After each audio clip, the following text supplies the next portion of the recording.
안녕하세요. 언제나 열정적인 학교성입니다. 오늘은 좀 역사적인 날입니다. 무려 한 10여 년 만에 철산중학교 1학년 아이들이 학교 시험을 치렀죠. 철산중학교 24년도 2학기 중간고사 문제를 한번 분석해 보도록 하겠습니다.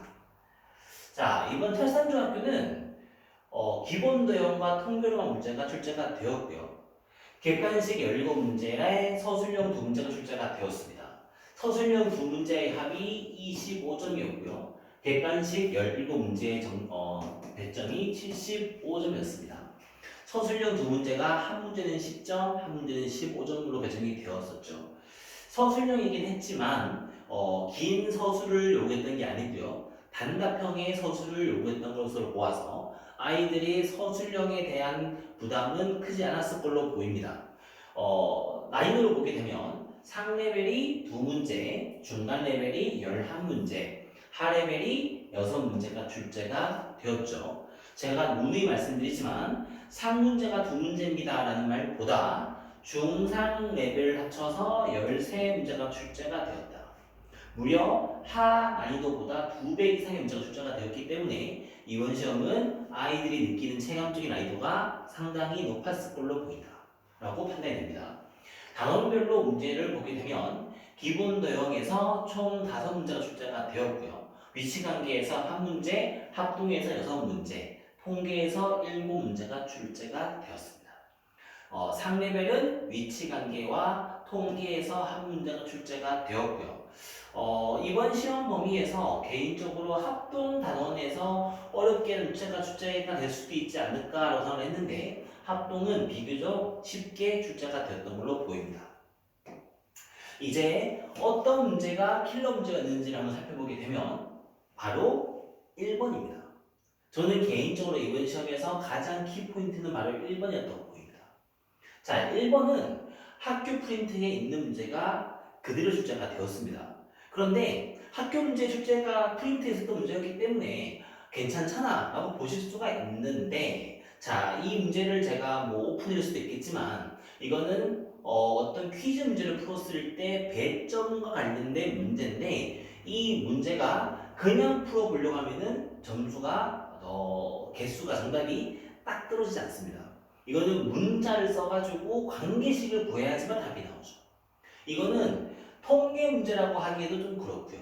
방정식 문제라고 하기도 좀 그렇고요. 반대로 말하면 이 문제를 6학년 아이들, 5학년 아이들한테 문제를 줘도 아이들은 문제를 풀 수도 있습니다. 그런데 이걸 해결하기 위한 수학적인 해결력은 정말 쉽지 않았을 것으로 보인다. 더 나아가서 1번이라는 거죠. 아이들이 얼마나 큰 부담감을 가지고 시험 문제를 시작을 했을까? 첫 시험이기 때문에 어떻게 보면 태어나서 처음으로 보는 시험의 1번 문제인데 답이 나오지 않네? 라는 그때부터의 아이들의 심리적인 압박감은 상당히 컸을 것으로 보인다. 제가 오늘 실제로 이 문제를 보자마자 저희 학원의 중학교 1학년들한테 문제를 풀려봤어요. 정말 많은 친구들이 이게 뭐죠? 라고 말합니다. 그렇기 때문에 이 문제가 오늘 철산중학교 문제에서 가장 키포인트였어요.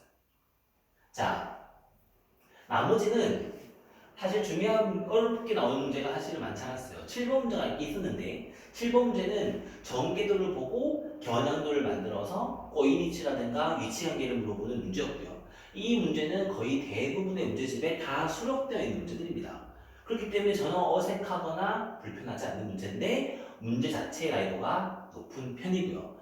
참고로 말하면 도형을 꼼꼼하게 하나하나 확인하지 않고 직관적으로 머릿속에서 상상하고 있었던 친구들은 오히려 이런 문제를 틀리는 경우들이 많이 있습니다.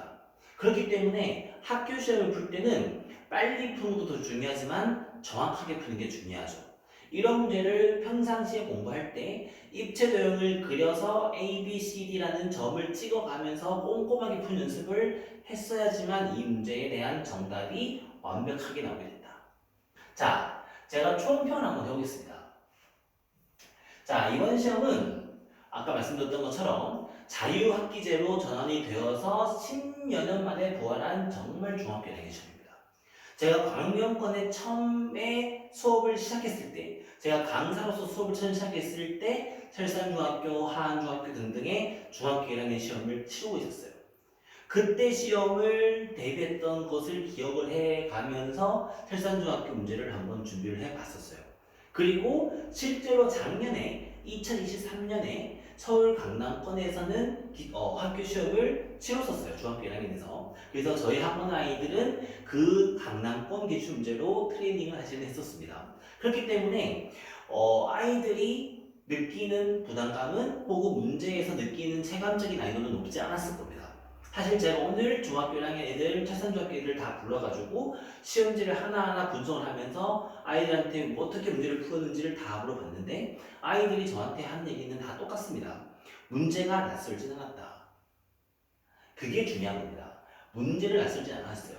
난이도를 떠났을 거예요. 난이도를 떠나서 아이들한테 너무나 중요한 경험을 한다는 게 중요합니다.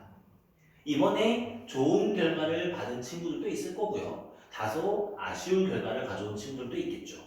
반드시 어떠한 교훈을 얻으셔야 됩니다. 좋은 성과가 나온 친구들은 좋아, 이 기세를 밀고 나가서 중학교 3학년 내내까지 좋은 결과를 한번 가져보자 라고 말 수 있고요. 조금 아쉬운 결과가 나왔던 친구들한테는 정말 냉정하게 이번 시험을 통해서 어떤 부분이 좋은 방법이었는지, 어떤 부분에서 아쉬운 점이 있었는지를 정확하게 분석해보고 확인해보고 똑같은 실수를 반복하지 않기 위해서는 어떠한 점들을 개선해야 되는지를 반드시 체크를 하셔야 됩니다.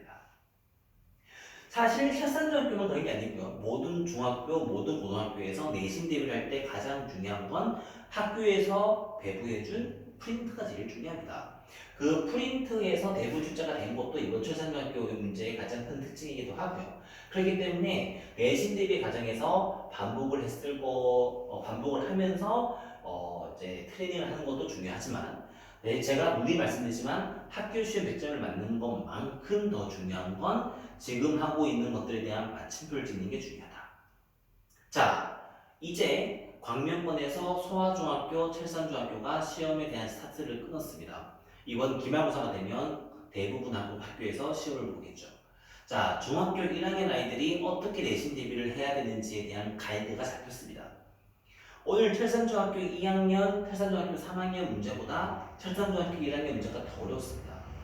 그렇기 때문에 제가 볼 때는 철산중학교에서 다시 예전에 좀 어려웠던 학교 시험을 연강을 한번 재현해보고 싶었던 건 아닌가라는 생각도 조심스럽게 하고 있습니다. 그렇기 때문에 이번 기말고사는 부채꼴과 원에 대한 이야기죠. 그 부분도 어려운 단원이기 때문에 연습을 많이 해야 되고요. 더불어서 그 다음 과정을 공부할 수 있는 미리미리 공부를 할 수 있는 기회가 될 수 있으면 더 넓은 과정에서 공부를 할 수 있기를